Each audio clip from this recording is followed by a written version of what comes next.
Objetivos. Não tem como. Assunto de extrema importância. Logo de cara, esse vídeo é para você que ao menos se conhece. Sabe os seus gostos, já tem o desenvolvimento aí de alguma virtude, das suas aspirações, do que você é bom, do que você é ruim e por aí vai. Mas se sente um pouco perdido, e isso é normal. Se sentir perdido é algo bom. Isso pelo menos mostra que talvez você esteja em busca de conhecimento, em busca do saber. Então, vamos lá. A gente não pode começar esse vídeo de uma forma melhor dando a justificativa do porquê você deve ficar nesse vídeo e talvez me escutar e acatar algo que eu tenho a dizer. Porque um jovenzinho como eu chegou aonde até agora? Por que você vai escutar alguém que não chegou a nenhum lugar? Perfeito? É uma justificativa válida. Porque eu sou uma das 3 pessoas que talvez você deva escutar. Nós devemos escutar quem? Quem já chegou no objetivo, quem já esteve lá e quem está indo. E se você entende que quem está indo na mesma direção que você, e vocês podem se ajudar, por que não fazer, não é mesmo? Se você só ouve plateia estagnada, vira eco de mediocridade. Os invejosos provavelmente são aqueles que querem mais te ferrar, certo? Então eles vão tentar ser mestres em falar verdades que te prejudiquem. Então vale a pena escutar esses caras se houver alguma razão no que eles dizem. E para isso você precisa praticar um pouco de reflexão, né? Poxa, a pessoa te fez uma crítica ali. Tá, você vai pegar essa crítica e você vai ver se ela tem validez. Você vai tentar colocar a maior visão de fora possível nesse assunto, naquela crítica, e tentar fazer uma análise. Tá, isso aqui que essa pessoa falou faz sentido e eu realmente posso trabalhar isso e melhorar. Entende? Isso é importante. Não confunda o que eu estou dizendo aqui com querer agradar os outros. Não. É autodesenvolvimento e se aprimorar. Perfeito? Bom, eu falei que eu estou indo no mesmo objetivo que você. E qual seria o seu objetivo? A vida plena? Todo mundo quer ser feliz. O ser feliz, ele remete a um bem que é autossuficiente. Isso é retratado muito na filosofia de Aristóteles. Para Aristóteles, a felicidade é um bem supremo, pois apenas ela é autossuficiente e estável, certo? A partir disso, os nossos meios de como alcançar a felicidade não cabem no escopo desse vídeo, ok? Mas eles entram de forma um pouco indireta, pois todos nós estamos em busca de sermos felizes. E o que eu vou falar aqui com você talvez possa te ajudar isso. Outro conceito que Aristóteles traz com maestria sobre a felicidade é que ela não é um ser. Se eu falei ser, eu peço perdão, pois é um estado, e um estado tende a mudar. A felicidade, se você não estiver fazendo uma manutenção das ações, você não consegue se manter, pois ela não é um estado passivo, ela é ativo. Aristóteles traz que o que mais se aproxima da felicidade, então, são os bens que mais se aproximam pela autossuficiência e estabilidade por eles mesmos. Perfeito? Cadê? Aqui eu trago algum desses candidatos, sendo alguns mais fortes e outros mais fracos. A virtude, ao meu ver, é o mais forte deles, pois é um bem interno, difícil de ser tirado à força. Cara, olha, se você trabalha muito uma virtude em específico, como por exemplo a coragem, e você se vê em situações de persuasão para não ser uma pessoa corajosa, e coragem não necessariamente remete aqui apenas à atividade física, tá? A enfrentar, fazer enfrentamentos físicos. Não, pode ser coragem em se arriscar em um novo negócio, em uma nova área, entendeu? Em enfrentar os medos pessoais de se apresentar para um monte de pessoa, por exemplo, ou de dirigir numa BR, e por aí vai, certo? Onde ela não cumpre, precisa de ação e de um mínimo de condições externas para se manifestar.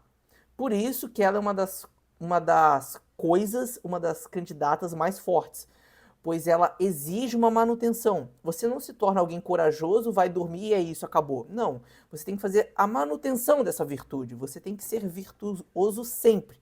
E as virtudes também podem ser elencadas em rankings, tá? Pois nós temos virtudes que são mais desejadas do que outras. Perfeito? Como sendo talvez a de ser um homem justo sendo a mais valorosa delas, certo? Pela dificuldade que é, né, você resistir a todas as tentações e tudo mais. Ser comprometido com a verdade, por exemplo. A gente não vai passar por todas aqui, mas dessas aqui, as que a gente pode com certeza falar que são as mais precárias, são as da os bens materiais e a honra. A honra, porque ela de fato exige a opinião dos outros, mas é uma opinião que caracteriza você, entende? Não é a crítica que eu falei que busca você se autodesenvolver. Não. É uma opinião de pessoas que te colocam lá. Depende integralmente da opinião alheia. Perde-se num golpe de reputação, mesmo que seja mentira. A honra ela pode ir de ladeira abaixo com uma mentira. A virtude é mais difícil. Pegou a visão? É valorizada por todos e traz sentido social, onde ela se aproxima de um bem de autossuficiente, porque um bem também ele deve ser prazeroso. E com certeza dessas aqui, o prazer interno de você ser uma pessoa virtuosa, independente da virtude que seja, é absurdo, entende? Você sente uma satisfação interna muito boa, o que é muito maior, com certeza, do que qualquer bem material possa te oferecer. Os bens materiais, eles parecem estáveis, porém eles podem ir de ladeira abaixo. E eles entram muito naquela questão também da filosofia de Schopenhauer, de oscilar entre a busca e o tédio de ter, certo?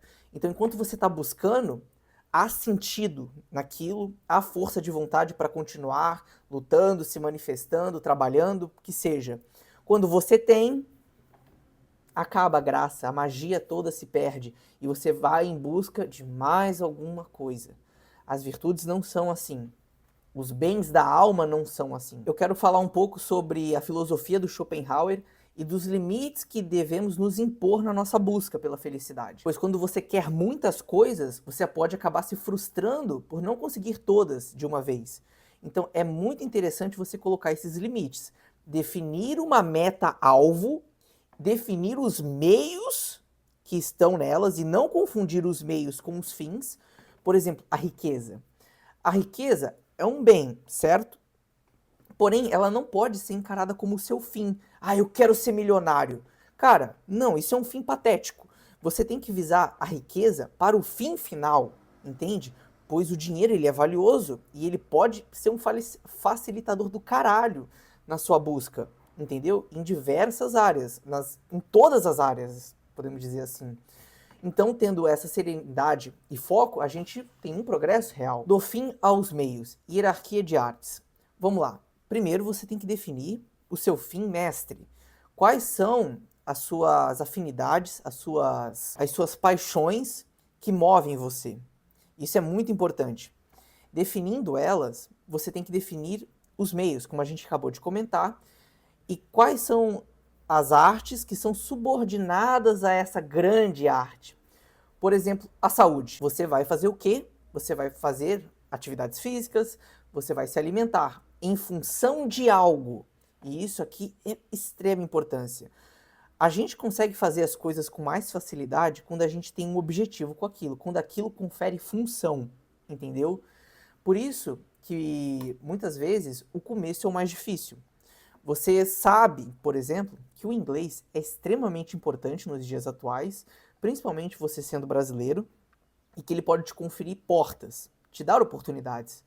Mas se você não tem essas oportunidades em vista e não tem muita função você aprender aquela língua naquele momento, por exemplo, vai ser bem difícil, bem chato você estudar inglês. Concorda comigo? Diferente se você tivesse, por exemplo, poxa, eu tenho planos reais de sair do Brasil e eu consigo fazer isso em 2 anos. E é muito importante aprender inglês. Aí, então, você determinando o seu fim mestre, você tem que determinar quais são os meios com as funções que chegam nele. Entendeu? Pegou a visão? Ação contínua guiada por função. Selecionar poucas artes. Quem abraça tudo derrete em superficialidade. Bom, eu não sei se vocês já viram máquinas que fazem muitas funções ao mesmo tempo, ou profissionais que querem falar que fazem de tudo, né? Principalmente os coaches, o coaches do meio fitness, né? Que o cara faz o treino, faz a dieta, faz o protocolo hormonal e faz tudo. O cara faz tudo. é posador, o cara faz tudo. A tendência é que o cara não faça tudo bem. Ele faça tudo de forma mediana ou uma ou outra coisa ele consiga fazer com maestria, certo? E esse aqui é um alerta para na hora de você estiver definindo as suas artes subordinadas, elas também devem ter ali umas correlações, devem estar meio que interligadas, pois você não pode ser bom em tudo. Não tem como. É muito importante você se especializar, entendeu? Então, por exemplo, uma máquina que geralmente faz várias funções, cara, essa máquina não faz quase nada direito. Esse é só um alerta que vocês devem focar, direcionar também na correlação das artes. Por exemplo, eu gosto muito da nutrição. E a nutrição, ela tem diversas áreas, diversas áreas. Tem a nutrição mais voltada para o infantil, a nutrição voltada para a clínica, a nutrição esportiva, visando longevidade, estudo mais aprofundado em bioquímica e por aí vai. Não tem como eu abraçar tudo. E claro que tem algumas áreas que são mais do meu interesse do que outras. Eu escolho, por exemplo, a nutrição esportiva e clínica para me aprofundar. O que eu tenho que aprender sobre elas e vou indo nesse caminho. E é assim que funciona.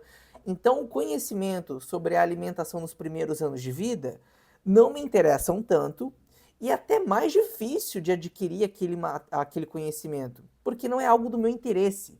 Mas se for uma necessidade, se eu precisar aprender aquilo, aí o jogo muda, com toda certeza. Mestres, qualidade antes de quantidade.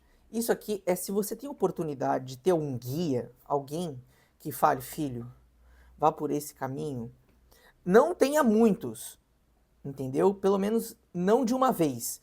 Os mestres, eles devem ser escolhidos, obviamente, de acordo com a sua personalidade, os seus objetivos, e mesmo nos seus, independente da área que você atuar, vai ter várias pessoas que vão ter diferentes interpretações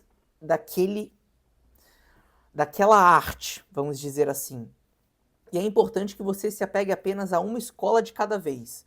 E dessa forma, tendo uma escola de cada vez, um mestre de cada vez, você consegue ser assertivo em coisas que ele acerta, em coisas que esse erra, em coisas que esse acerta e que esse erra.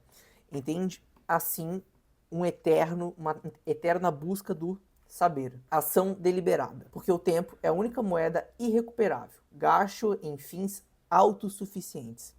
Revisite teus objetivos, os seus fins mestres, com frequência, e veja se o que você faz hoje está indo de acordo nessa direção. Porque isso é importante, cara. É importante você visualizar o que você quer, quem você quer ser. Caminha, ajusta, perseverança, eu acho que ficaria melhor. E não terceirize tua felicidade. Basicamente, não colocar nos bens materiais, né?